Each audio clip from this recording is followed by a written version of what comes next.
Buenas tardes a todos y a todas. Vamos a empezar con la segunda parte de la exposición de Kant para la estética de primero de filosofía en la Facultad de Oviedo. Habíamos visto en la primera entrega lo que era el esbozo de la posición estética de Kant, la estética referida a lo bello y a lo sublime, obra de un Kant precrítico. La obra que vamos a analizar ahora, La crítica del juicio, es una obra de índole bastante diferente, porque forma parte ya de un pensamiento absolutamente sistematizado, un pensamiento que abarca el conocimiento, la moral y el estético, el mundo del sentimiento, el mundo del arte, el mundo del gusto, de una manera trabada. Es decir, aquí Kant ya está en la plena posesión de su sistema. Para entender esta posición de Kant, esta posición ya ganada en su madurez después de la lectura de Hume, que realizó ya con 40 y muchos años, una posición que le llevó a revisar sus puntos de vista y a rehacerlos y que nos brindó la posibilidad de tener esta filosofía tan bien trabada y tan potente. Para entender la posición de Kant tenemos que entender dos cosas. Primero, ya lo dijimos también referido a lo bello y a lo sublime, la idea kantiana de que de algún modo lo que hay es positivo. Es decir, Kant es un filósofo plenamente ilustrado en el que la visión de lo que hay no tiene rastros de negatividad estructural, sino que la negatividad de algún modo se puede eliminar. Esta negatividad que se puede eliminar no significa que todo lo que hay sea positivable. Una de las características fundamentales del giro kantiano respecto a la filosofía tradicional es que distingue claramente ya dos ámbitos en nuestras acciones, dos ámbitos en nuestros conocimientos, dos ámbitos en nuestros gustos. Un ámbito en el que nosotros nos manejamos y en el que nos enseñoreamos de nosotros mismos y del mundo que nosotros habitamos, y otro ámbito que es un ámbito inalcanzable para nosotros. Pero esta inalcanzabilidad de la realidad en sí misma no es fundamentalmente negativa en el planteamiento kantiano, sino es precisamente lo que impide el cierre autoritario de lo real. Es decir, la postura ilustrada de Kant, la postura de la confianza en la razón, la postura de la confianza en la acción humana, se fundamenta en una negación que no es negativa. Se fundamenta en la idea de que estructuralmente nosotros no podemos conocer, no podemos habitar la totalidad en cuanto totalidad. Lo que la totalidad es en sí, lo que la realidad es en sí, nos es inalcanzable. Nosotros lo que conocemos es nuestra acción cognoscitiva, ética, estética en esa realidad en sí. Esto descabalga toda pretensión de objetividad absoluta como guía y de autoridad absoluta como elemento que conoce idéticamente la estructura profunda de la realidad. Ni la naturaleza, ni el conocimiento, ni la acción, ni tampoco el campo del gusto, el campo de la estética, admiten una totalización autoritaria. Esto es un elemento fundamental. Por lo tanto, la negatividad de no poder alcanzar la realidad en su totalidad, en su plenitud, en lo que es en sí misma, aunque esta plenitud se sigue llamando realidad, no es negativa, sino que es positiva. Favorece, facilita, exige la autoposesión del ser humano en cuanto individuo y en cuanto género, en cuanto especie, de su propia condición de posibilidad. Exige un ser humano autónomo y a la vez comunicado con los demás en la construcción de una sociedad que en última instancia va a ser de carácter universal, va a ser de carácter cosmopolita. Elemento entonces fundamental en Kant es entender esta posición. Hay un alejamiento de la autoridad suprema, sea la naturaleza considerada en sí misma independientemente del hombre, sean unas ideas absolutas, la idea de Dios, la idea de alma, la idea de mundo, que de algún modo nos sobrepujarían, estarían antes en la realidad de nuestro acceso a ellas y también exigirían la existencia de unos conocedores, de unos expertos, de unos detentadores de esa idealidad que gobernarían al resto como los dueños gobiernan a los siervos. Ni hay entonces naturaleza absoluta, objetiva, legalmente constituida antes de nosotros, ni hay idealidad, ni hay espiritualidad, ni hay mentalidad constituida previamente a la acción humana. La filosofía de Kant Por otra parte, aunque parece una filosofía teórica, y lo es, porque es una filosofía idealista, porque idealismo lo que significa es la capacidad del sujeto de determinar en última instancia lo que es real, es decir, no obedecer a una realidad natural o idética preexistente, sino ser protagonista en la constitución de lo que es verdaderamente lo que hay, por decirlo así, para nosotros. Por lo tanto, este universo ideal, este universo idealista, perdón, este universo en el que de alguna manera la conciencia humana determina lo que las cosas son para los seres humanos de forma innegable, esta idealidad es algo que no debe hacernos olvidar, que debe ser entendida no como una idealidad puramente teórica, basada en un conocimiento absoluto, sino como una idealidad ligada a la acción. El ser humano, para Kant, es fundamentalmente un ser práctico, un ser que actúa, y desde la actuación se recupera el conocimiento, se recupera la moral y se recupera la estética. El ser humano empieza a ser en Kant un ser dinámico que no obedece a estructuras preestablecidas y que poco a poco, ya no en Kant sino después, irá poniendo en esa acción un principio de creatividad cada vez mayor sobre la realidad. La acción en Kant todavía en gran medida está sometida a reglas, está sometida a normas, todavía. Posteriormente, esta acción se irá desnormativizando, se irá desregulando, como apunta de alguna manera ya Kant en su estética. Lo que pasa que Kant su estética la considera intermediaria entre la teoría del conocimiento y la teoría de la moral, y por lo tanto la estética no tiene una autonomía funcional. Poco a poco, sin embargo, a partir de estas afirmaciones kantianas, la no existencia de una realidad en sí anterior a mi conocimiento, la no existencia de una estructura de ideas absolutas de lo que sería el Dios, de lo que sería el alma, de lo que sería la estructura del mundo, la no existencia de estos parámetros y la conceptuación del ser humano como ser fundamentalmente práctico, como un ser fundamentalmente activo, como ser fundamentalmente libre, va a llevar a una transformación en las filosofías posteriores que va a tener consecuencias fundamentales para la concepción misma de la filosofía en general y para la concepción de la estética en particular. Hay, por lo tanto, una primacía de la acción, una desobediencia estructural a estructuras determinadas. El sujeto el sujeto humano, que es también un sujeto urbano, por otra parte ya, es un sujeto entonces que de algún modo se constituye a sí mismo como acción, se constituye a sí mismo en un acto constitutivo. Esta constitución va ligada a un cambio en la noción de causalidad que afecta todo el planteamiento de la filosofía kantiana. La causalidad tradicional parte de la preexistencia, de la primacía, de la potencia, de la causa sobre el efecto. La causa es anterior al efecto, es mucho más potente que el efecto, tiene más realidad que el efecto. A partir de los universos primero leibnizianos y luego kantianos va cambiando esta noción de causalidad.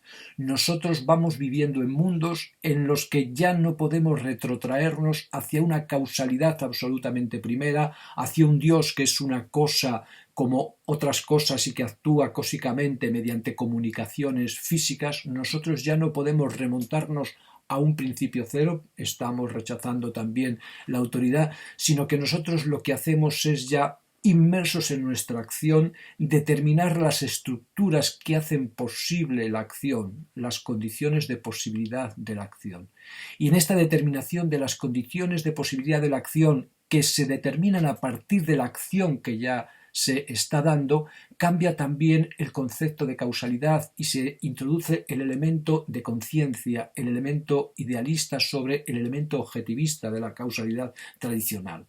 De algún modo, la causalidad primera, la causa primera de todo lo que yo hago, de todo lo que yo siento, de todo lo que yo pienso, no es un universo externo, ajeno a mí, no es un conjunto de ideas anteriores a mi existencia, sino soy yo mismo poniéndome a mí mismo como principio de ordenación de la realidad tal como es para mí y desde donde yo determino luego lo que va a ser toda la estructura de conocimientos, toda la estructura de acciones, toda la estructura de sentimientos o de gustos. De tal manera que entonces, de algún modo, el eje de lo real se desplaza de lo anterior, de la primacía del pasado, a el presente y paulatinamente se va desplazando al futuro como determinación de la posición misma que abre el sentido del mundo en el que nosotros vivimos, el sentido del mundo en el que nosotros habitamos. Este es otro nombre de lo que se llama en la Ilustración y en Kant autonomía. El sujeto es autónomo, eso quiere decir que es la propia subjetividad, su propia subjetividad, la condición de posibilidad de su misma subjetividad. El sujeto no adquiere su subjetividad de otro lugar que no es el sí mismo.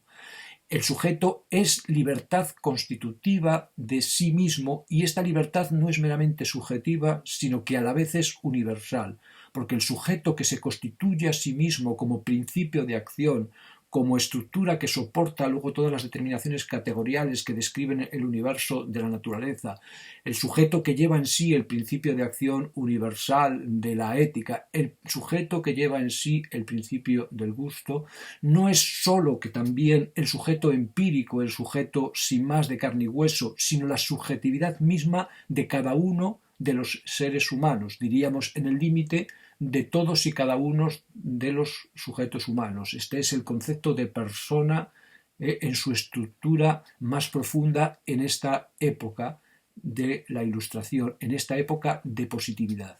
Necesitamos una negatividad, la inexistencia del en sí anterior al mí, al para mí. Necesitamos de esa negatividad para poner toda la positividad constructiva en la subjetividad autónoma, en la subjetividad activa. El idealismo, por tanto, en este origen kantiano, no sostiene la existencia de un mundo ideal en el sentido platónico, sino el idealismo significa la primacía de la posición del humano a la hora de determinar la realidad que le afecta, la realidad en la que está inscrito, la realidad que conoce, en la que actúa y de la que gusta. No es la totalidad de lo real, porque la realidad tiene una parte incognoscible, pero es la totalidad de la realidad para nosotros.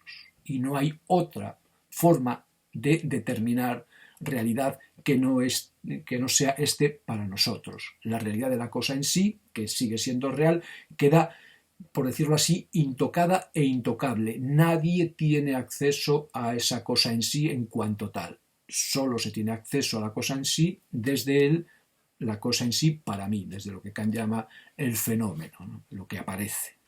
Este elemento es lo que se conoce con el nombre de idealismo y es la estructura profunda del pensamiento kantiano, que es un idealismo, además, se dice trascendental porque en su posición misma fija la estructura cognitiva y universalmente compartida del conocimiento, también de la acción y en cierta medida, como veremos, del gusto, de la sensibilidad, de la estética.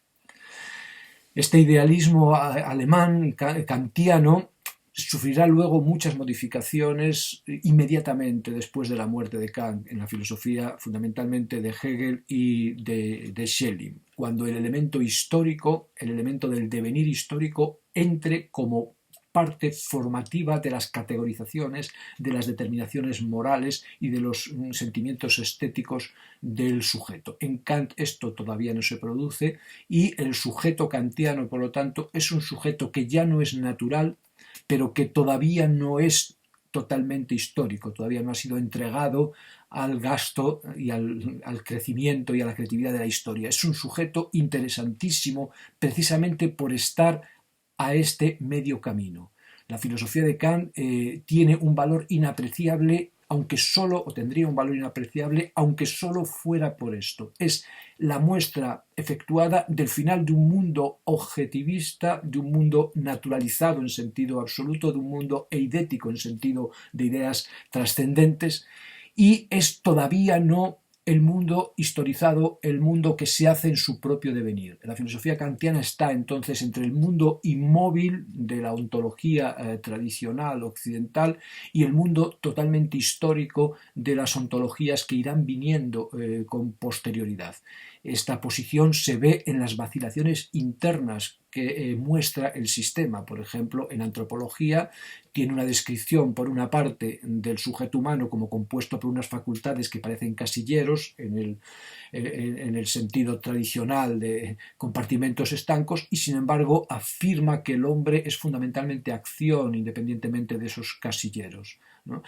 Tiene determinaciones de las estructuras de las facultades humanas que de algún modo parecen desvitalizadas y por otra parte parecen totalmente vitalizadas. Veremos estas vacilaciones que son muy importantes en la última parte de la exposición, y veremos que estas vacilaciones también ya se presentaban en Burke, en Barthes, como vimos, y son vacilaciones que se deben a la necesidad que tiene todavía el pensamiento burgués, plenamente burgués de esta época, de, viendo el cambio como motor de la historia y el cambio de su propia clase como ascensionalidad social constitutiva hacia un dominio ideológico, hacia la construcción de un discurso, viendo este cambio como necesario y como además deseable, de algún modo teme que este cambio vaya demasiado lejos. Es decir, se rompen las estructuras aristocráticas, se rompen las estructuras estamentales, pero de algún modo no se apuesta totalmente por la acción creativa de los sujetos sociales o por la acción creativa de la historia todavía. Luego no quedará más remedio porque todo se irá desarrollando en este otro sentido. Pero es muy interesante ver, por ejemplo, como veíamos al hablar de Burke, cuando él hablaba de que la poesía tenía que ser imitación, pero decía, sí, es imitación y tiene que estar sujeta, pero es a la vez creatividad y de algún modo se dispara fuera de los cánones, fuera de lo establecido. No, el burgués tiene miedo, necesita romper con las estructuras dadas, pero no puede apostar por el cambio revolucionario. Quiere estar a la vez soplando y sorbiendo, como se suele decir. No quiere abandonar una seguridad, pero necesita que haya una transformación. Estos mundos se ven muy bien, se efectúan, podemos decir, se expresan en Kant como filósofo con una claridad meridiana. El conocimiento, dice Kant, tiene que tiene que ser a priori, tiene que estar de alguna manera justificado, trabado en sí mismo, dentro de sí mismo, pero a la vez nos tiene que dar una ampliación de la experiencia, y por eso los juicios son sintéticos a priori. Siempre hay este doble elemento, la tensión entre la experiencia y el sistema, entre lo lógico y lo vital. En Kant vemos aparecer lo vital, en Kant vemos un intento de componer lógicamente, aunque ya no con una lógica tradicional, esto vital, pero vemos también ya claramente cómo probablemente la fuerza de la vitalidad que ahora empieza a ser percibida, el mundo de la vida, el mundo que cambia, el mundo de la creatividad, acabará arrollando a esta lógica que en Kant todavía lo recoge y lo estructura y lo hace científico, lo hace universal, lo hace comunicable, y que en los universos anteriores era absolutamente envolvente, negando toda posibilidad a la vida de transformar las estructuras estamentales o las estructuras eidéticas. De algún modo, entonces, tenemos aquí un exponente clarísimo de un cambio epocal, y como os digo, aunque solo fuera por esto, la figura de Kant es imprescindible. Además, nosotros en el ámbito de la estética tenemos otra doble suerte, porque si toda la filosofía de Kant muestra esta tensión entre el sistema y la creatividad, la estética kantiana es el epítome de esta tensión. La estética kantiana es concebida inicialmente por él en la obra ya crítica, en la obra madura, como un elemento intermedio y de alguna manera limitado en su contenido, en su ámbito, en su punto de partida por los otros dos elementos. Los elementos entre los que se sitúa la facultad de sentir placer y de sentir dolor, la facultad de la sensibilidad, la facultad del gusto, son la facultad del conocimiento, la razón pura, la razón de algún modo epistemológica, la razón tradicional, y la facultad de desear, la facultad ética, la facultad de la acción. La estética entonces se halla situada entre la teoría del conocimiento y la ética como elemento intermedio, y de algún modo en sus objetos no puede sobrepasar, no puede ir más allá desde un punto de vista aceptable desde un punto de vista determinativo, no puede ir más allá de este ámbito. La estética juega con lo que le ofrece la teoría del conocimiento, fundamentalmente elementos de naturaleza creada a partir de la síntesis entre el número y las categorías, elementos de naturaleza y elementos de deber, elementos de corte ético. La estética está ahí entre esas dos facultades, pero de algún modo veremos que la estética que lo que va a hacer es poner en juego estas facultades, vitalizarlas, dejar de considerarlas como compartimentos estancos, como estructuras lógicas llenas de diagramas y llevarlas a la vida. De algún modo la estética, aunque solo se da dentro del juego de la ética y la teoría del conocimiento, o poniendo en juego la teoría del conocimiento y la teoría ética, aunque solo se da ahí, por decirlo así, como ámbito de circunscripción último, como ámbito insuperable, porque para Kant la experiencia, por decirlo así, que viene marcada por el conocimiento y la moral no puede ser trascendida de ningún modo, porque entonces recaeríamos en viejos modos de conocimiento metafísico, de conocimiento teológico, de conocimiento abusivo, por decirlo así, aunque, como os digo, está limitada. De algún modo vamos viendo aquí como primero dinamiza estos dos elementos que la enmarcan y luego de algún modo muestra el sentido en el que va a acabar, no en Kant, sino después, saliendo fuera de esta intermediación, saliendo fuera de esta circulación que pone ella en movimiento y, en última instancia, envolviendo ella como creatividad a estos dos elementos, que es la posición actual. De algún modo también, fijaos, el elemento que os decía antes y que veíamos también en el análisis de lo bello y lo sublime, de que lo sublime para Kant, lo absoluto para Kant es positivo, no tiene aspecto de terrible, aunque bueno, la experiencia nos ponga un poco, a veces la experiencia del sublime nos ponga un poco los pelos de punta, en el fondo es agradable.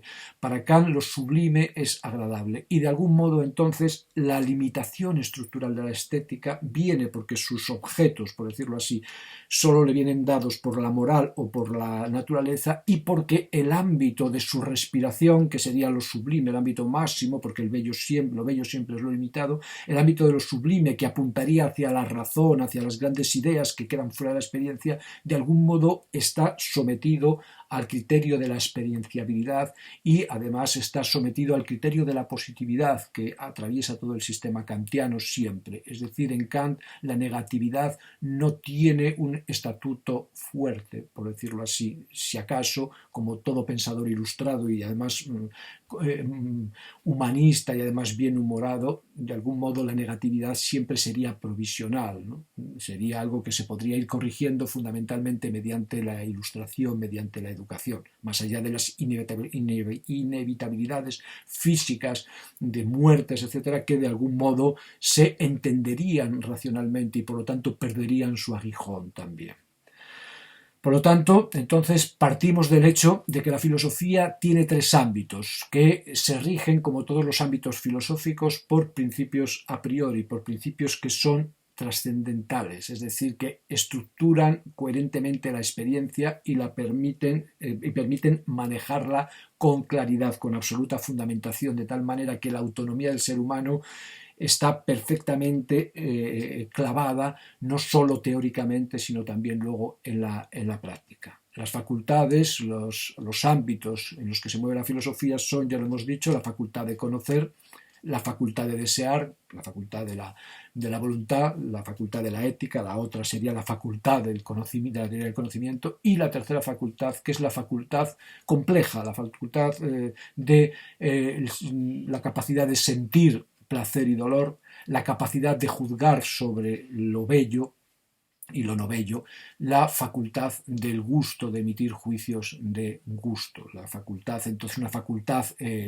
compleja, cuya estructura interna habría que determinar probablemente con mayor precisión, porque como vemos por esta clasificación de facultades, por este afán sistemático, pues se meten en una misma composición pues lo que es la sensibilidad, lo que es el gusto y lo que son también luego los productos artísticos o las obras de arte. Esta facultad de juzgar, esta facultad de emitir juicios sobre el gusto, sobre lo bello, sobre lo que me place, es, como os he dicho, una facultad intermedia entre el conocer y el querer, entre el conocimiento y la voluntad. Por lo tanto, ya nosotros sabemos que va a ser una facultad que tiene que ver con la imaginación, claramente, que es siempre el elemento intermedio entre el conocimiento y la voluntad. El ámbito de la belleza de este modo, y esto es fundamental en todo lo que venimos diciendo, se va reconociendo cada vez más. Lo veíamos en Burke ya, que había sido capaz de meter ese ámbito que era discutible en filósofos anteriores, de introducir ese ámbito dentro del discurso epistemológico y político del pensamiento occidental. La belleza entonces es un elemento fundamental del humano, es un elemento estructural del humano. Y como tal elemento del humano, en Kant, en el Kant crítico, tiene que estar fundado. Tiene que estar fundado no desde una causalidad original que rastrea el origen del mundo, tiene que estar fundado desde su condición de posibilidad, desde la condición de posibilidad de lo que de algún modo ya se está haciendo. La estética no necesita de nada que la diga que tiene que ser, ya está siendo, y por lo tanto no nos remontamos a ningún pasado preoriginario. Los principios en Kant, los principios del conocimiento, los principios de la acción, no están fuera del conocimiento o fuera de la acción, sino que están en la estructura misma de la acción, en la estructura misma de la posición, como ya decíamos.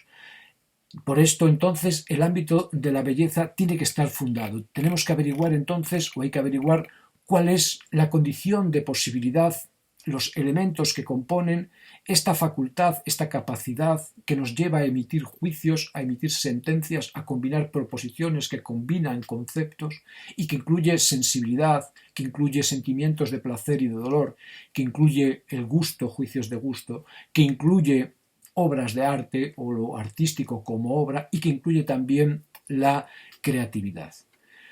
Este juicio estético, este ámbito de la estética para Kant, como todos los ámbitos del pensamiento maduro kantiano, no es un ámbito de lo objetivo, de lo que está ahí independientemente de mí, sino que es un ámbito del sujeto, de la subjetividad.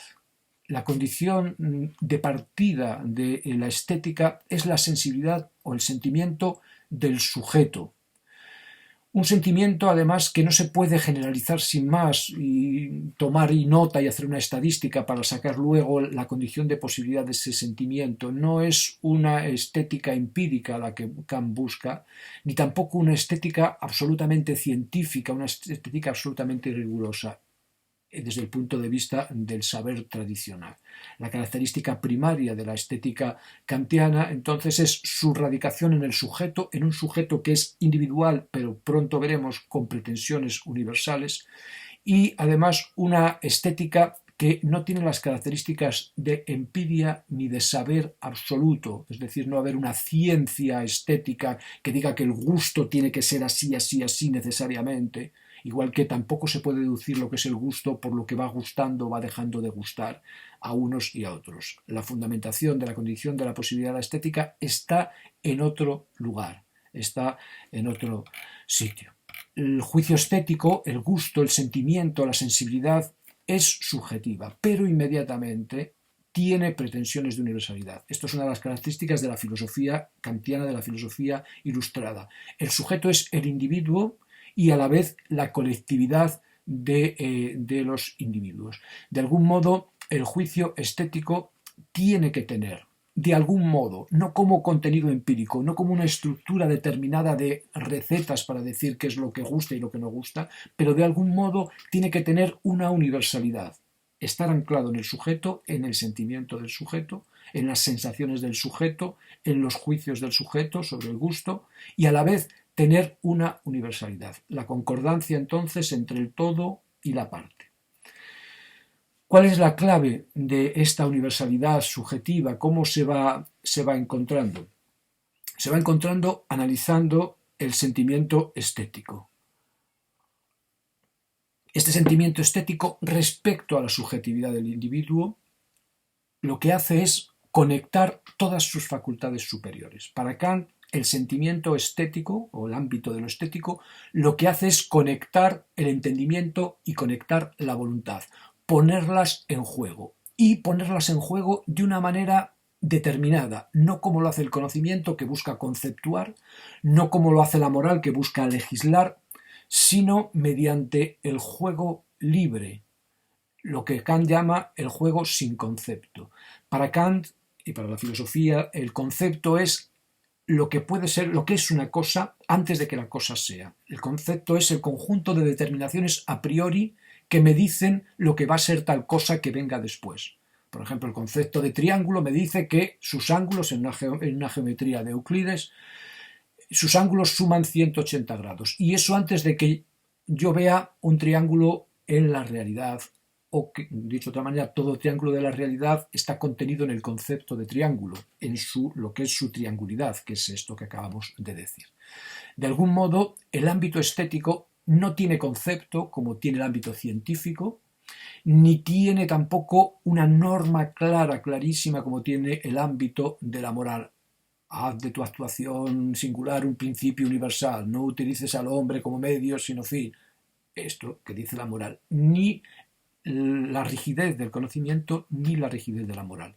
El ámbito estético, que es intermedio, que está entre conocimiento y voluntad, de alguna manera entonces tiene un papel de conector, de hacer entrar en juego a las facultades superiores, de vitalizarlas. Es decir, la estética es vitalizadora. La irrupción de la estética, entonces, como elemento fundamental del cuerpo humano, como elemento fundamental de la humanidad del hombre, como elemento fundamental de la sociedad, es la aparición de una sociedad que se concibe desde su dinamización, no ya desde su lógica escueta. El elemento dinamizador, por lo tanto, es capital en esta época, filosóficamente y también políticamente, educativamente. Por lo tanto, la estética, el sentimiento estético, que es primariamente subjetivo, me duele a mí, lo siento yo, de algún modo en mí, y veremos que en todos, conecta todas las facultades superiores, entendimientos y voluntades, que son puestas en libertad. Es decir, la estética significa la aparición de la libertad constitutiva en el ámbito de la constitución del hombre y de las relaciones humanas, de la construcción de la ciudad y probablemente también de la construcción de la realidad. Lo estético se hace comunicable, además, el estado del espíritu. Es decir, la estética no solo es mi propia sensación, mi propio juicio, sino que de algún modo lleva en sí un elemento de conexión. Conecta a toda la humanidad, hace que la humanidad entre en un estado de comunicación. Es decir, la estética y el gusto no son recetas de me gusta esto o lo otro, sino es la puesta en comunicación de la humanidad en cuanto creatividad, en cuanto compuesta para la creatividad, en cuanto capacidad de juego sin concepto, sin ley, aunque enmarcada en la naturaleza y enmarcada en la moral.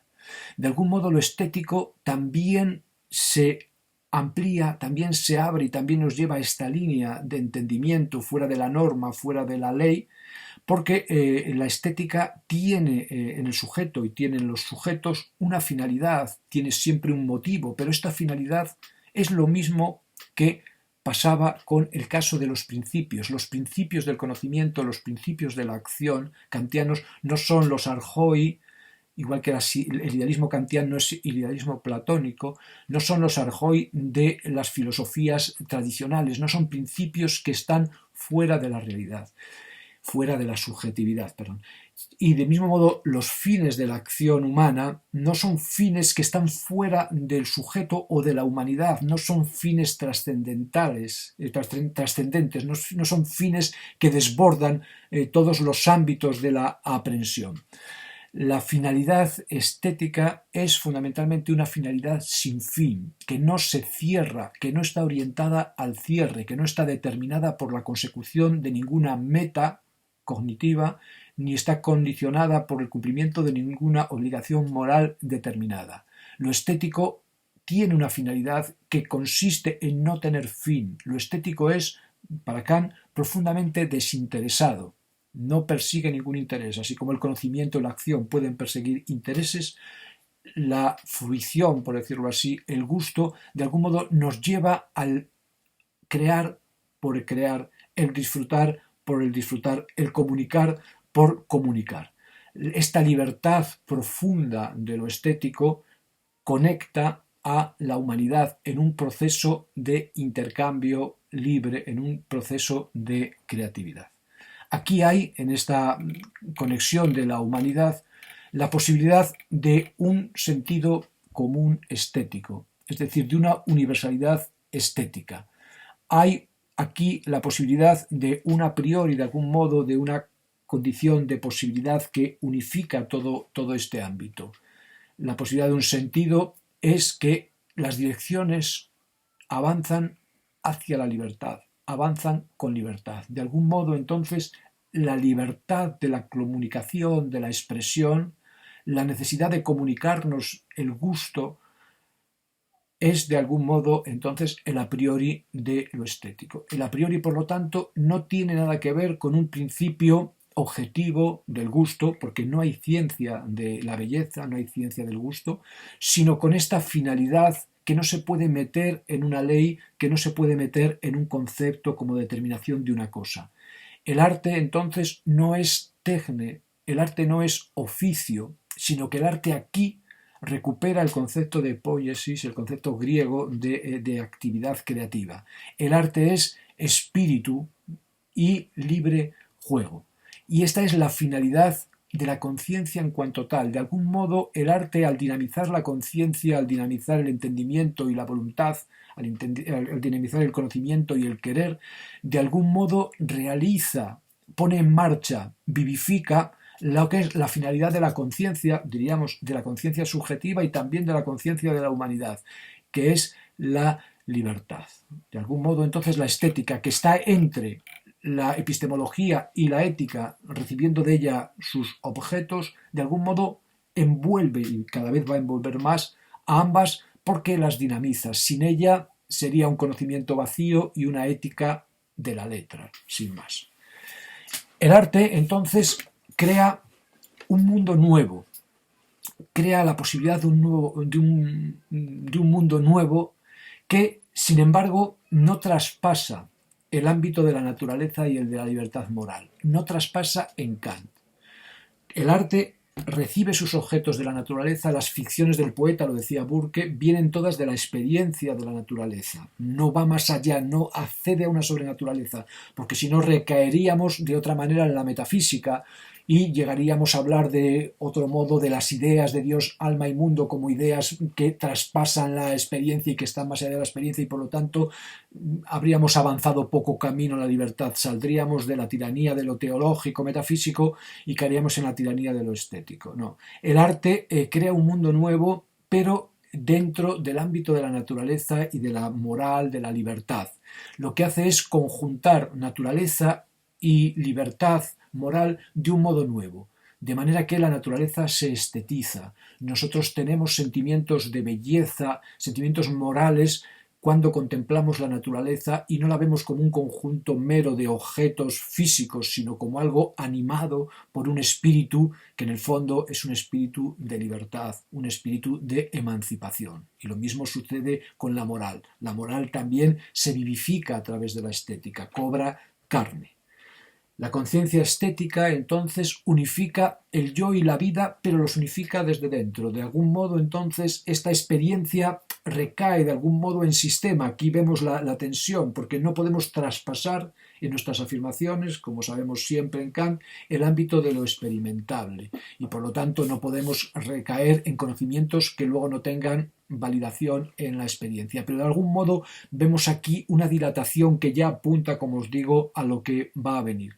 La conciencia estética unifica el yo y le da vida. El arte es vida. Entonces la voluntad también se estetiza. Y la voluntad y el arte y la vida se socializan, porque lo que generan es, en este deseo de expansión, de libertad, en este sentido común estético en el que todos estamos, lo que generan es una socialidad ampliada, la búsqueda, la efectuación de una comunidad que es ya desde la crítica de la razón pura una comunidad del entender, desde la crítica de la razón práctica una comunidad del querer y ahora también es una comunidad del sentir. Hay entonces la perfecta conjunción desde aquí de la particularidad del sujeto y la universalidad de la comunidad humana.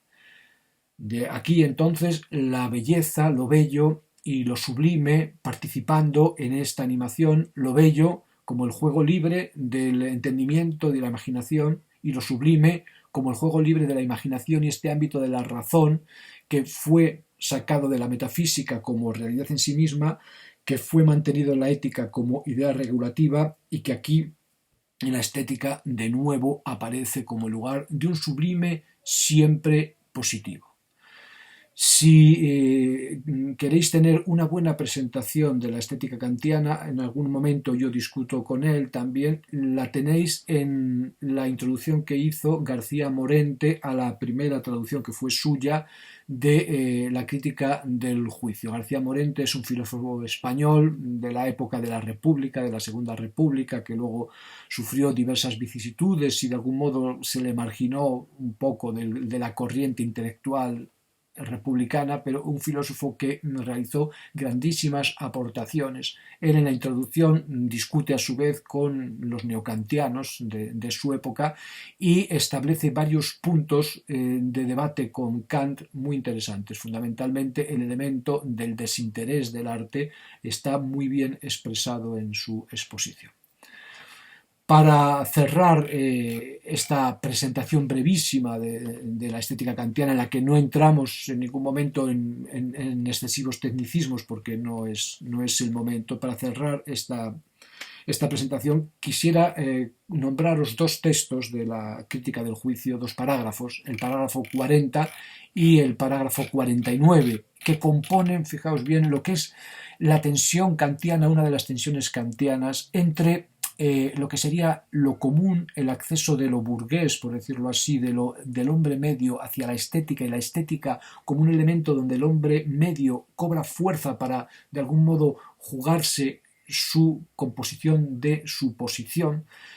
Donde, como os digo, un texto en el que se ve esta tensión entre la estética desde el hombre medio y la estética de la genialidad, un elemento importante porque las estéticas posteriores romperán hacia la noción de genio y de alguna manera esta postura mesocrática de Kant, donde la genialidad, como también veíamos en Burke, no es más que una prolongación de una posición común, aunque llevada al límite, igual que el carácter, como veíamos también en el análisis de lo bello y lo sublime, del tener principios, como decía Kant, aquello que las mujeres no tenían, los grandes principios de la realidad solo eran accesibles para unos pocos, pero esa poquedad, esa aristocracia, de algún modo es todavía democrática, es todavía algo conectado, por ejemplo, mediante la educación, con la estructura general del pueblo. De algún modo, en los universos anteriores, lo veíamos en Platón, el universo aristocrático y el universo democrático están desconectados, aquí están conectados, aunque diferenciados, y en lo que viene, en la posterioridad, de algún modo, se produce una revisión de esta relación entre lo mesocrático, entre el término medio y la excelencia, sobre todo con una exacerbación en el romanticismo de la figura del genio, que aunque políticamente, de algún modo, no rompe con la comunidad social como igualitaria, de otro modo anticipa rupturas posteriores que llevarán también a ciertos totalitarismos porque de algún modo desconecta mediante la voluntad la unidad de la sociedad humana. Bueno, son elementos que veremos posteriormente porque son muy importantes a la hora de entender el arte contemporáneo y la posición contemporánea. Lo veremos en el debate fundamentalmente con Walter Benjamin, que toca estos temas de otra manera. Pero la cuestión fundamental es si es posible entonces, que es lo que va a intentar Kant, que de algún modo la sociedad humana completa o al completo o en su inmensa mayoría adquiera una elevación intelectual, moral y estética, o si de algún modo la sociedad está fragmentada en grupos y si está fragmentada, ¿cuál es la relación entre estos fragmentos? Si es una relación de subordinación o es una relación de independencia. Son cuestiones fundamentales, como os digo, para entender también el estatuto de lo estético y también el estatuto de la sociedad actual, porque nosotros en la sociedad burguesa hemos heredado los ideales aristocráticos y los hemos intentado democratizar, los hemos intentado introducir en la ciudad común, pero quizá esa distinción todavía entre lo excesivo y lo mediocre y lo normal es una distinción que en sí misma, en cuanto tal distinción, lleva elementos de disolución social y, en última instancia, de subordinación, de establecimiento de subordinaciones entre los seres humanos. Vamos a contrastar cómo hace Kant lo común con lo genial en su propia obra. El primer parágrafo, el parágrafo 40, habla del gusto como una especie de sentido común, de sensus communis, es decir, como un elemento a priórico, podríamos decir, a priórico en el sentido de que está ya dado en la vida de los humanos y se recupera como condición de posibilidad de la vida de los humanos solo desde esta vitalidad, no como un elemento independiente y anterior. Kant, como ya empieza a hacer Descartes, como es característica de la modernidad y que se llevará a su culmen en la Ilustración, intenta que el hombre medio, el burgués diríamos nosotros, sea el lugar filosófico, sea lugar filosófico. No como meramente vulgar, no en lo que tiene la palabra vulgar, dice Kant, de inferior, de bastos, sino en lo que tiene de común a todos los hombres. Es decir, para Kant, lo común de los humanos es una totalidad, por decirlo así, cognitiva, ética y estética. No hay una ruptura, no hay una disociación entre los elementos de la ciudad humana, igual que no hay una ruptura, una disociación entre los elementos del individuo. De algún modo, el hombre medio es el lugar de lo estético, igual que es el lugar de lo eidético, igual que es el lugar de lo moral. Hay algo común a todos los hombres. Un juicio, entonces, que es el juicio estético, el juicio del gusto, que no en su contenido, ni en los principios de esto me gusta y esto no me gusta, sino en la posición misma en cuanto juicio, en la posición misma en cuanto libertad, en la posición misma en cuanto juego con los distintos elementos del humano, nos es común a todos. Hay un juicio, entonces, que tiene siempre presente en su propio juicio subjetivo la representación de los demás. Es decir, que el juicio estético no es un juicio meramente privado, sino que es un juicio que, siendo privado, tiene en cuenta a todos los demás. Porque, dice Kant, cuando la razón piensa, y cuando la razón piensa verdaderamente, piensa también por sí misma en el lugar de otro, y cuando piensa de acuerdo consigo misma, entonces se pone también o está también en el lugar del otro. Es decir, la razón viva, la razón ilustrada, dice Kant, no es una facultad personal que se encuentra casualmente con que todos los demás también tienen razón, sino que, como veíamos ya en Burke, en el término que lo explicaba como simpatía o como sustitución, pero que el esquema es el mismo, sino que, como veíamos en Burke, digo, la propia posición de la subjetividad incluye estructuralmente la posición de todas las subjetividades, de la subjetividad universal. Hay una relación entre lo singular y lo universal que es estructural, que no tiene que ser buscada, que no tiene que ser demostrada, tiene que ser probada en su condición de posibilidad, pero que realmente cuando lo hacemos llegamos a ella. El gusto, entonces, para Kant no es me gusta esto o me gusta lo otro, sino una incitación a la comunicación estructuralmente dada de lo individual y lo colectivo. El gusto es la facultad de juzgar, dice Kant, aquello que hace universalmente comunicable nuestro sentimiento.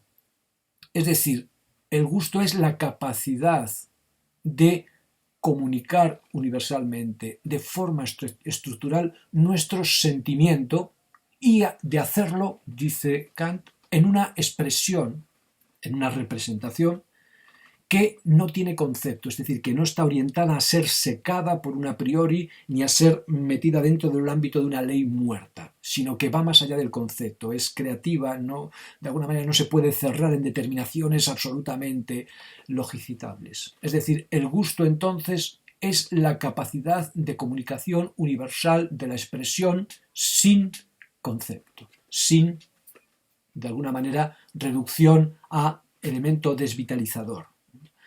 Entonces, el gusto es una facultad, una capacidad que está ligada fundamentalmente a la imaginación, como decíamos al principio. La imaginación, que puede ser de varios tipos, puede ser una imaginación meramente reproductiva, que toma imágenes y las fotografía de las cosas, pero que es sobre todo reproductiva. Entonces, solo la imaginación reproductiva, solo la imaginación creativa, en su libertad, no la razón, la imaginación meramente imitadora, sino la razón creadora, la razón productiva, perdón, no la razón reproductiva, solo cuando la imaginación productiva, en su libertad, es decir, no sometida al yugo del concepto, de tener que ajustarse a lo que la cosa sería en sí misma, o al yugo de la ley, a tener que hacer lo que tiene que hacer. Solo la imaginación, en su libertad, despierta el entendimiento, dice Kant. Y de algún modo entonces la imaginación es epistémica. Acordaos el gran problema que tenía Platón con la imaginación, que estaba sacada totalmente del ámbito de lo epistémico, igual que lo estético en este sentido. Aquí en Kant la imaginación es necesaria para el entendimiento. Si no hubiera imaginación, nosotros no entenderíamos, seríamos seres absolutamente inertes, seríamos seres fotocopiadores, por decirlo así.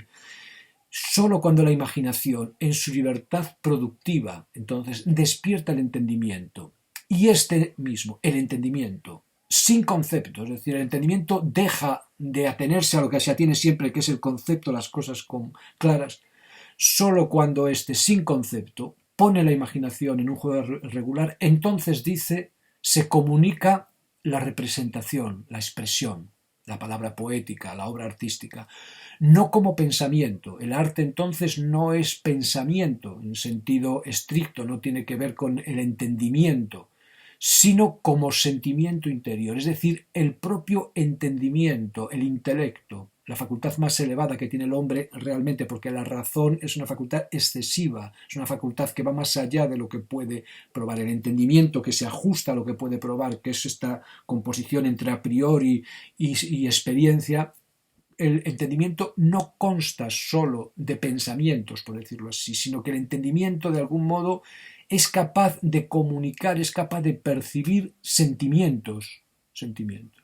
Entonces se comunica la representación no como pensamientos, sino como sentimiento. La representación, por lo tanto, no es puramente intelectual en el sentido de puramente teórica, sino que hay una posibilidad entonces de representación, y esto va a ser muy importante en la fenomenología del siglo XX, porque acabará taladrando el propio concepto de representación, porque implica representar, implica todavía tener cierto poder sobre lo que se presenta, aquí todavía se tiene. Se comunica entonces la representación no como pensamiento, sino como sentimiento, es decir, el entendimiento es capaz de comunicar sentimientos, como sentimiento además interior de un estado del espíritu conforme a un fin determinado. El gusto es, pues, dice Kant, la facultad de juzgar a priori, porque esto ya sabemos que se da, entonces constitutivamente sabemos que es la condición de posibilidad, lo sabemos desde la experiencia, pero desde la experiencia lo vemos como fundando la experiencia. El gusto es, pues, la facultad de juzgar a priori la comunicabilidad de los sentimientos. El gusto, entonces, no es decir, me gusta esto, qué bonita esta flor, no, este cuadro es feo, no. El gusto es la posibilidad de comunicabilidad de los juicios, independientemente del contenido, del hecho de poder opinar sobre algo. La comunicabilidad de los sentimientos, que están unidos con una representación, es decir, que tienen carácter intelectual y no puramente arbitrario, son intelectuales, aunque no tengan concepto. Es la elevación máxima epistémica de todos estos elementos sentimentales, afectivos, etc. Aquí se anticipa en gran medida lo que va a ser después la posición de Husserl, claramente, la fenomenología como una doctrina sobre la vida. Aquí todavía está encorsetada, en Husserl también, todavía también por la representación, pero vemos que aquí ya hay la posibilidad, porque precisamente la lógica se necesita vitalizar para que pueda ser recuperada después como lógica, como condición de posibilidad. Vemos aquí el futuro de la irrupción del mundo de la vida, que entonces ya no es un mundo irracional, ya no es un mundo arbitrario, ya no es un mundo, vaya usted a saber de qué, sino es un mundo profundamente racional. Lo que pasa que no es racional bajo el modo del concepto, no es racional bajo el modo de un entendimiento puro, sino que es racional como sentimiento interior. El sentimiento, entonces, de alguna manera es racional, es comunicable, es base de la sociedad, es base constitutiva del sujeto y de la vida intersubjetiva. El gusto es, pues, fijaos, entonces, no me gusta o no me gusta, no es la opinión, no es el me parece que también lo puede ser, sino la facultad de que a priori, la capacidad de que a priori ya, desde la experiencia, pero ya a priori, los sentimientos son comunicables cuando van unidos a una representación que no necesita ser conceptual. Fijaos bien. El párrafo, esto lo tenemos todos los seres humanos, esto es lo común, esto es lo mesocrático. Dentro de lo mesocrático, entonces, viene aquí la aparición de la excelencia. Nosotros, Kant, también formamos parte de una cultura guerrera. Kant ya no es guerrero, Kant es un comerciante, no es un aristócrata, es un burgués, pero ha heredado este espíritu metaontológico del guerrero. Entonces el mundo se da en un más y un menos, en un mejor y un peor. Esto él no lo reflexiona, lo da por supuesto y busca encontrarle el hueco en su sistema. Y la figura que incorpora este más en este ámbito es la figura del genio, ¿no? de la capacidad genial, no solo del genio en cuanto a personas, sino de la genialidad en cuanto a forma de ir descubriendo, de ir ampliando la realidad. El párrafo 49 trata de estos temas. ¿Cuál es su alcance y a dónde nos llevan? Lo vamos a ver brevemente. El párrafo 49 nos recuerda lo que ya hemos visto, que el arte no es mera técnica. El arte no es entonces mero artesanado, mero oficio, no es mera obediencia a unos preceptos, a unas determinaciones, no es mera obediencia a una objetividad de lo que la obra tiene que ser, no es una ciencia que dice esto tiene que ser así, entonces ya es artístico. El arte no es técnica, el arte no es imitación. Hay grandes artes, artesanías técnicas, pero son productos sin espíritu, sin vivificación. Lo que distingue al arte de la mera techne, del ars en sentido tradicional, del conjunto de reglas que permiten hacer una cosa y el dominio de estas reglas, es lo que Kant llama el espíritu. El espíritu, que es el principio vivificante del alma, de la mente humana, de la conciencia humana. El ser humano es un ser espiritual en el sentido de que es un ser creativo, es un ser que crea o que vivifica lo real, que crea realidades o que vivifica lo real. El espíritu entonces es el principio vivificante del alma y ese principio vivificante consiste en la capacidad, en la facultad de la exposición de las ideas estéticas. Es decir, el arte, verdaderamente arte, es lo que expresa las ideas estéticas, que hemos visto que son ideas sin concepto, ideas sin determinación, ideas sin una norma fija, ideas basadas en el juego de la libertad, aunque luego estén emparedadas entre lo que determinamos como naturaleza y lo que determinamos como ley moral, porque no pueden traspasar, del modo que sea, el ámbito de lo experimentable para ser verdaderamente parte del conocimiento, para ser verdaderamente parte de la ciudad. El espíritu entonces es la capacidad de exponer, y el arte es entonces la capacidad de exponer, de expresar las ideas estéticas, que son, dice Kant aquí, representaciones de la imaginación, en el entendimiento, ya lo habíamos visto, ¿no?, que incitan a pensar mucho, es decir, el arte suscita el pensamiento, el arte nos hace pensar, el arte nos da que pensar. Por lo tanto, la realidad no está dada totalmente. Fijaos bien, aquí Kant plantea un problema porque el esquema tradicional de Kant es muy sencillo. Hay una cosa en sí incognoscible en la que se abre un hueco para mí a partir de la posición de mis categorías en esa cosa en sí que daría el ámbito del fenómeno. Y parece que en Kant, por la forma en la que él habla, por su logicismo, que tanto el ámbito de la cosa en sí como fundamentalmente el ámbito del fenómeno son ámbitos rígidos que ya están como determinados en su territorialidad. Y sin embargo aquí vemos que no es así.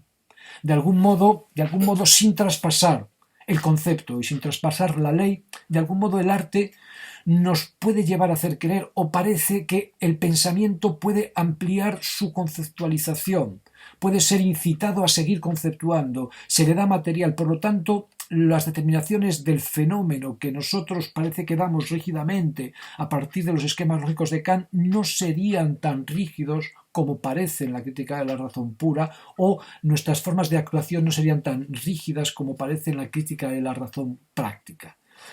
El espíritu, entonces, imaginando, nos hace pensar mucho. Y este pensar mucho no se da, como ya hemos visto, bajo la categoría de adecuación, bajo la categoría de intuición, de una visión innegable de las cosas. Por esto, el arte tiene esta capacidad de expresión y a la vez la insuficiencia de no poder aprehender lo que dice. El lenguaje, entonces, no puede expresar del todo lo que es el espíritu y a la vez no puede hacer tampoco eso, hacerlo completamente comprensible. Tenemos aquí que al no haber concepto, naturalmente no hay absoluta claridad, pero tenemos también la idea entonces de que el concepto no es algo tan rígido o tan cerrado como parece, sino que hay aquí ya una ambigüedad, una latencia. De algún modo entonces el artista, ya queda claro, deja de ser el artista de la ars tradicional, el technites, el técnico, y se convierte realmente en el poeta, en un ser creativo en la manera en que estamos viendo. La imaginación, dice Kant, entonces, ¿qué es esta facultad de conocer productiva? La imaginación productiva, no la imaginación meramente reproductiva. La imaginación crea otra naturaleza, ya lo decía Burke también, ¿no? Pero esta naturaleza está construida con los ladrillos que le da la verdadera naturaleza, la naturaleza física, que es una naturaleza constituida a partir de la cosa en sí por la posición categorial de las categorías, ¿no?, del entendimiento. La imaginación, entonces, productiva, crea otra naturaleza que tiene que ver con la libertad, ¿no?, que tiene que ver con la libertad. Estas representaciones de la imaginación se pueden llamar ideas, igual que se llamó idea la idea de alma, la idea de mundo y la idea de Dios en la metafísica tradicional, y os decía, no podemos hacer aquí una operación inversa, y lo que nos fue negado respecto a la metafísica, de la que no podíamos tener experiencia, y por lo tanto no podíamos tener verdadero conocimiento ni de Dios, ni del alma, ni del mundo, porque nos faltaba, teníamos sí categorías estructurales, sistemas, pero nos faltaban experiencias. Y no podemos hacer una operación inversa y decir, pero bueno, ahora entonces sí hay una ampliación de la realidad por este otro lado mediante la estética. Esto se hará después, pero aquí en Kant no se puede hacer. Estas representaciones imaginativas, productivas, se pueden llamar ideas porque, dice Kant, tienen algo que está por encima de los límites de la experiencia y por lo tanto tenemos que tener cuidado con ellas. No lo dice, pero ya queda claro, porque todo lo que traspasa la experiencia en Kant no se puede afirmar, como sabemos, como constitutivo del mundo fenoménico, que es el mundo único que tenemos a nuestra disposición, porque toda violación del principio experiencia nos conduce a la arbitrariedad y por lo tanto a la tiranía, igual que toda violación del principio de la sistematicidad nos conduce al asociacionismo empirista y por lo tanto a la desestructuración de lo real y a la conexión únicamente emocional o habitual de las cosas, ¿no? Y Kant busca evitar, como sabemos, ambas cuestiones. Entonces, estas ideas tienen algo que está por encima de los límites de la experiencia y que hace que parezcan que son realidades objetivas y tenemos que tener cuidado, ¿no? Tener cuidado con esto, sabiendo entonces dónde está situada esta producción estética. ¿Qué hace el poeta entonces? El poeta lo que hace es dar alimento a la razón, sensibilizar las ideas de la razón, perdón, dar alimento al entendimiento, sensibilizar estas ideas de la razón en totalidades de las que no hay ejemplo en la naturaleza.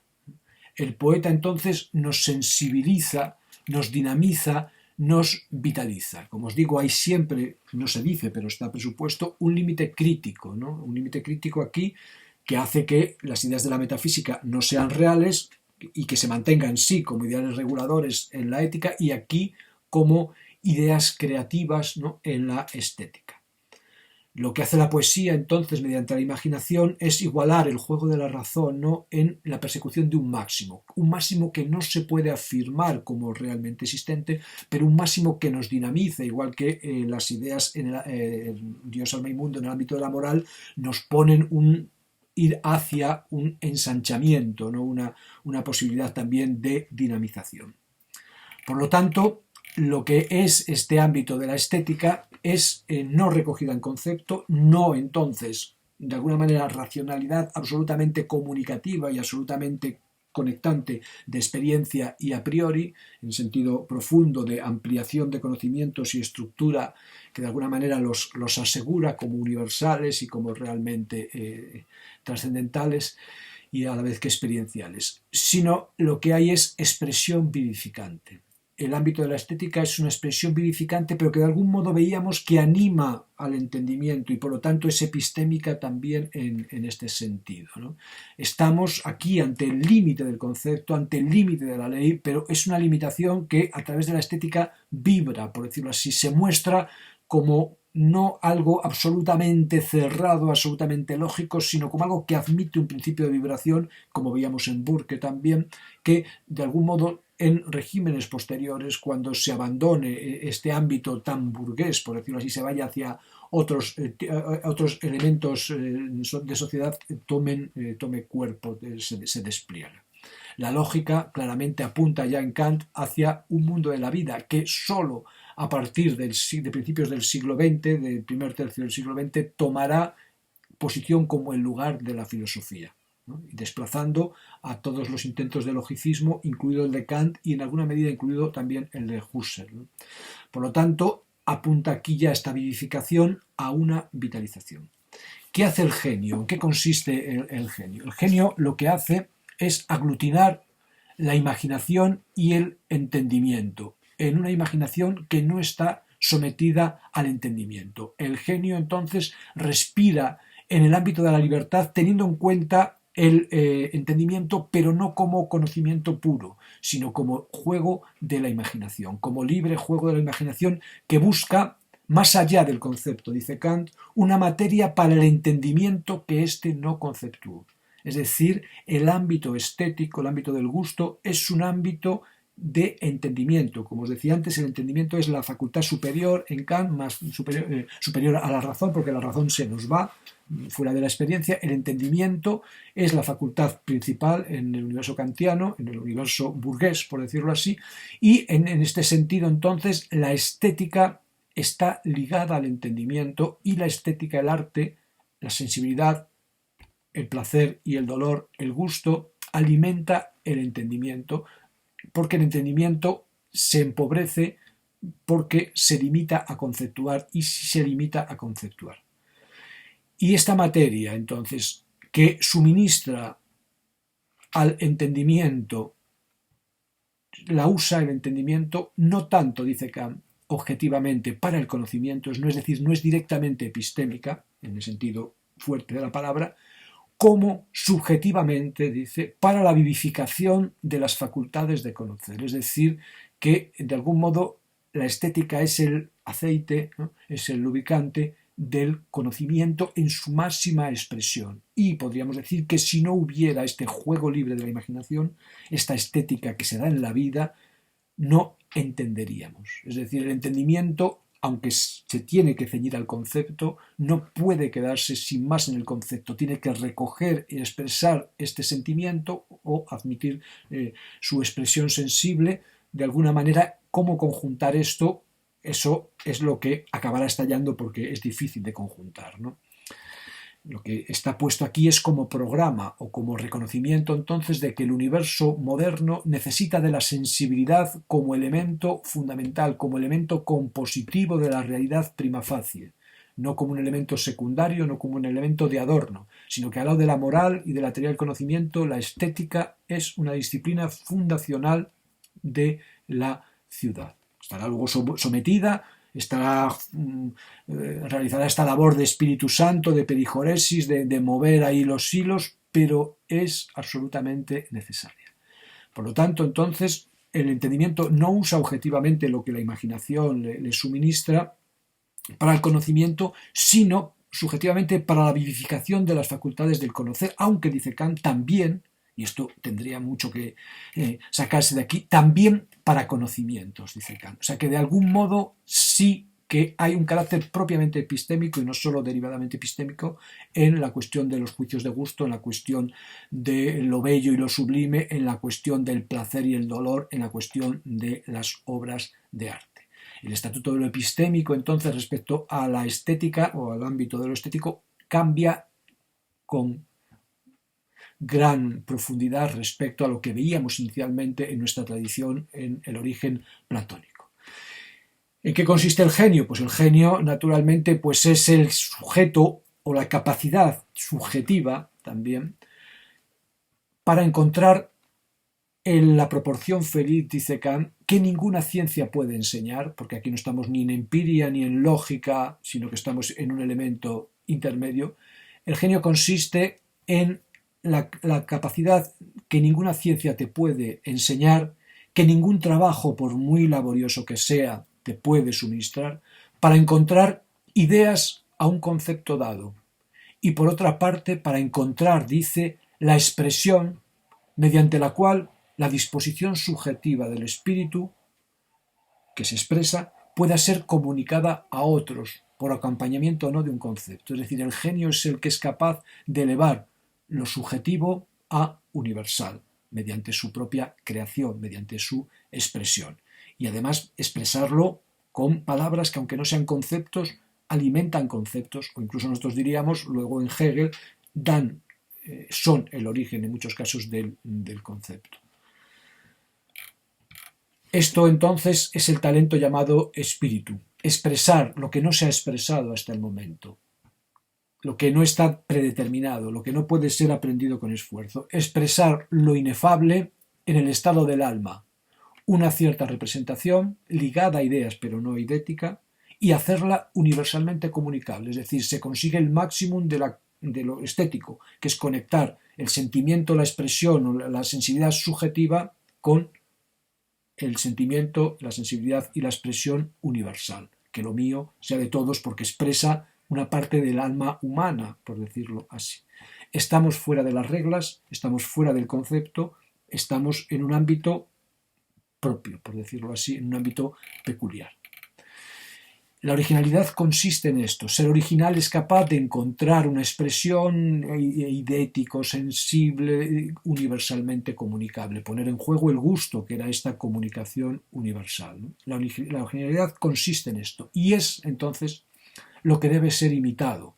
Lo que debe ser imitado no son este otro producto del genio, lo que debe ser imitado y promovido mediante la educación ciudadana es la originalidad, es decir, que cada sujeto busque encontrar en su experiencia elementos universales y encontrarlos de forma comunicable, aunque no mediante conceptos, sino mediante imágenes, mediante sensaciones, que son también, lo estamos viendo, características de lo intelectual y no meramente de lo sensitivo. La originalidad entonces consiste en esto, y esto es lo que hay que promover mediante la educación. Aunque dice Kant, y esto es muy importante, dado que son cosas que suceden de vez en cuando y suceden a personas que son no todas, sino esta o aquella, normalmente nosotros imitamos las obras y la escuela, que se rige por enseñanzas metódicas, parte de la enseñanza de las obras del genio, pero aquí está dicho por elevación claramente que la aspiración máxima es convertir a cada ciudadano en un ciudadano universal también en el sentido de la expresión de su propia creatividad, de que lo que haga sea también universal, como es lo que conoce universal y es lo que el principio de su actuación tiene que ser universal. E incluso dice, aunque nosotros aprendamos del genio imitando sus obras, nunca debemos caer en el servilismo, es decir, la idea fundamental es la promoción del término medio del humano hacia la máxima posesión de lo que le constituye, que es su humanidad plena en cuanto a conexión de lo subjetivo con lo universal, con lo absoluto. Siempre todo esto, como os digo, dentro de una ontología, de una metaontología del sublime positivo. Es decir, nosotros de algún modo nos movemos en una realidad en la que la negatividad no tiene palabra, por decirlo así, una realidad que ya Epicuro habría firmado para él. Por decirlo así, no hay un miedo que nos atemorice, no hay un en sí fuera de nosotros que nos domine, no hay una casta que apodere de en sí mediante el manejo de sus ideas. En cada uno de nosotros está el principio universal, está desde nuestra propia actuación, y en nuestra propia actuación lo descubrimos como a priórico, etcétera, con todos estos mecanismos kantianos. De algún modo, entonces, la genialidad es el límite al que debe aspirar todo individuo. De alguna manera, el ideal aristocrático de este mejor no se da para separar ni para dominar, se da para que todos puedan participar de él, porque quizá todos lo tengan de alguna manera, quizá dentro de sí mismo. Si esto no se da empíricamente, hay que aceptar la diferencia de talentos, pero no se produce una verdadera ruptura de lo real. Lo real aquí, o lo real en el sentido de lo real para nosotros, lo real en sí es otra cosa, como sabemos en Kant. Lo real de alguna manera entonces está unificado también en este sentido de la ontología del bien. No hay escisión entonces entre los grupos humanos, aunque luego habíamos visto en el Tratado de lo Bello y lo Sublime que luego en su efectuación esto no era exactamente así. Pero desde el punto de vista de los principios, y salvando las cosas que Kant dijo allí y que desde aquí se podrían refutar probablemente, tenemos entonces un horizonte de positividad para el individuo, para el ciudadano, para el miembro de la especie humana. Bueno, con esto damos por finalizada la exposición de la estética kantiana, y la próxima sesión daremos un salto e iremos ya hacia las estéticas de corte romántico, y la analizaré en la obra de Rimbaud, en la obra poética de Rimbaud, en las cartas del vidente. Espero que entonces nos veamos de nuevo. Buenas tardes.